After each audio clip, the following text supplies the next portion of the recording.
अस्सलामुअलैकुम। क्या आप जानते हैं कि VLC मीडिया प्लेयर का लोगो ट्रैफिक कोन की तरह का क्यों होता है? और क्या आप जानते हैं कि मछली ज़िबा नहीं की जाती पर यह हिलाल कैसे हुई? और क्या आपको पता है कि आखिर चूहे बिल्ली से डरते क्यों हैं? और क्या आप जानते हैं कि एक दफ़ा मशहूर तरीन बिल्डिंग ताजमहल को बांस से क्यों ढकना पड़ गया था? तो दोस्तों, आज आप ऐसे ही इंटरेस्टिंग फैक्ट्स जानेंगे। और अगर आपको मालूमात हासिल करने का शौक है तो जल्दी से हमारे चैनल अमेजिंग उर्दू फैक्ट्स को सब्सक्राइब कर लें और बेल आइकन को लाजमी प्रेस कर लें ताकि नई वीडियोस के नोटिफिकेशन आप सबको मिलते रहें। तो दोस्तों, चलते हैं अपनी वीडियो के सफ़र पर। Facts number 1।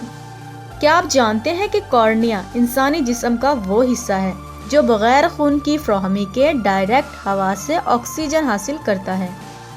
Facts number 2।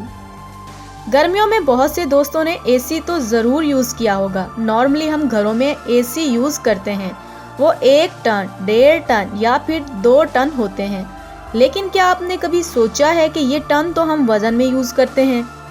तो आपके जहन में ज़रूर आया होगा कि एसी इतना वज़नी होता है। नहीं, ऐसा बिल्कुल भी नहीं है, बल्कि एसी की कूलिंग की पैमाइश को टन कहा जाता है। दोस्तों, इसके पीछे भी एक दिलचस्प फैक्ट है। जब पुराने वक्तों में जब एसी नाम की कोई चीज़ नहीं होती थी, तब अमीर लोगों के घरों को ठंडा करने के लिए पहाड़ों से बर्फ़ को टनों के हिसाब से लाया जाता था, जिससे घरों को ठंडा रखने का काम किया जाता था। इस तरीके से फिर कूलिंग करने की पैमाइश को भी टन से ही जोड़ दिया गया। एसी अगर 1 टन में हो तो वो 12,000 BTU यूनिट यूज़ होते हैं। BTU से मुराद ब्रिटिश थर्मल यूनिट है। दोस्तों, इसकी सिंपल जुबान में अगर तारीफ करूं तो वो कुछ इस तरह से है। एक माचिस की तीली को जलाने से जितनी एनर्जी मिलती है उसे BTU कहते हैं।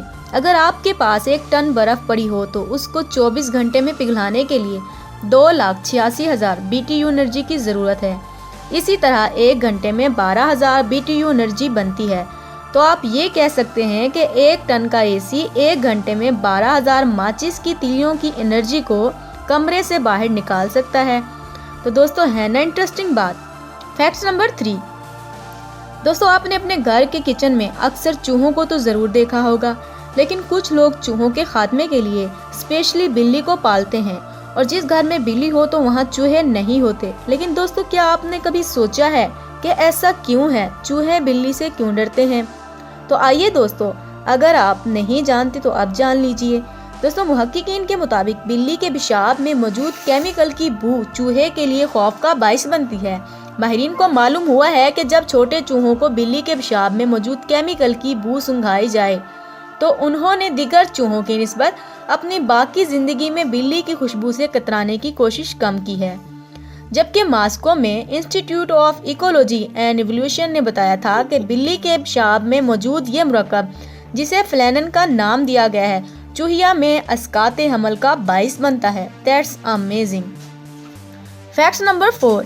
क्या आपको मालूम है कि वर्ल्ड वॉर 2 के दौरान मशहूर बिल्डिंग ताजमहल को बचाने के लिए आर्कियोलॉजिकल सर्वे वाली टीम ने बॉम्बर्स को मिसगाइड करने के लिए ताजमहल को बांस के लंबे लंबे डंडों से ढक दिया था, जिससे आसमान में उड़ने वाले जहाज़ों को ये पहचानने में मुश्किल होती रही कि ये बिल्डिंग कौन सी है। Facts number 5। दोस्तों, आप सभी ने मछली तो बहुत शौक से खाई होगी, लेकिन क्या आपने कभी सोचा है कि मछली को ज़िबा नहीं किया जाता?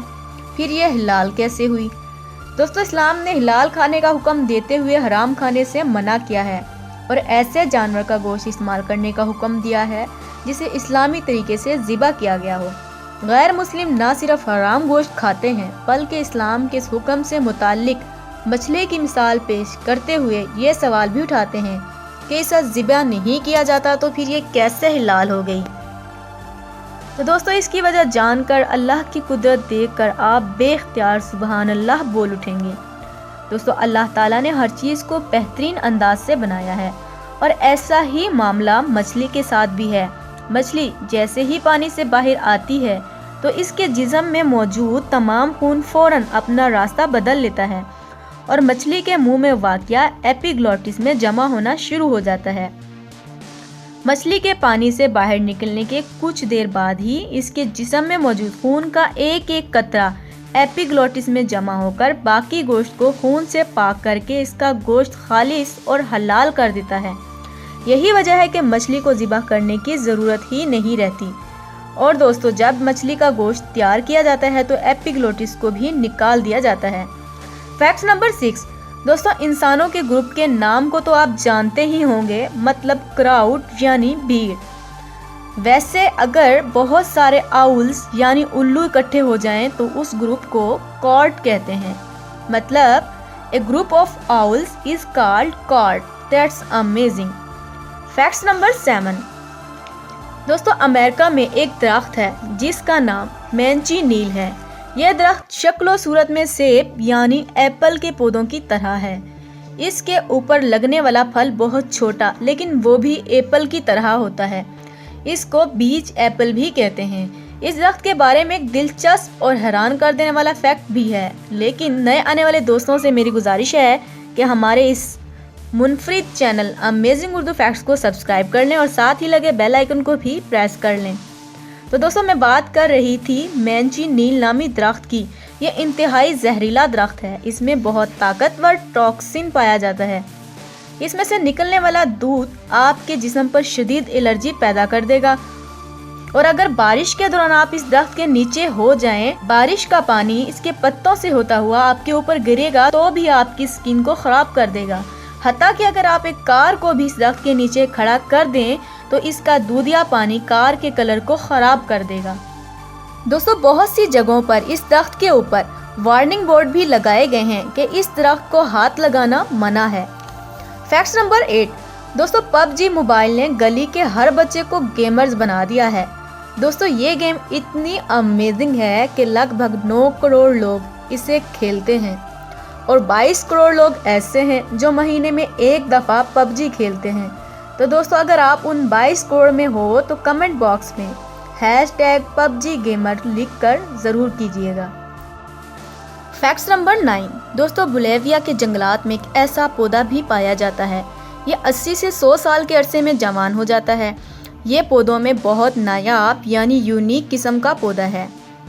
पोया रिमोंडी नामी ये पौधा 100 साल के बाद जवानी में पहली बार इस पर फूल खिलता है और इस पौधे पर 3 महीने तक फूल खिलता है। इन तीनों महीने में 8,000 से 20,000 तक इस पौधे पर फूल खिलते रहते हैं। ये पौधा भी कुदरत का शाहकार तोहफा है। फैक्ट नंबर 10 से पहले अगर आपने अभी तक हमारे चैनल अमेजिंग उर्दू फैक्ट्स को सब्सक्राइब नहीं किया तो जल्दी से सब्सक्राइब कर लें और साथ में लगे बेल आइकन को लाजमी प्रेस कर लें। फैक्ट नंबर 10 क्या आपको मालूम है कि VLC मीडिया प्लेयर का लोगो ट्रैफिक कोन की तरह का क्यों होता है? दोस्तों, इस सॉफ्टवेयर को बनाने का सेहरा इकोल सेंटर पेरिस के तुलबा को जाता है जिन्होंने 1996 में इसको तख्लीक किया।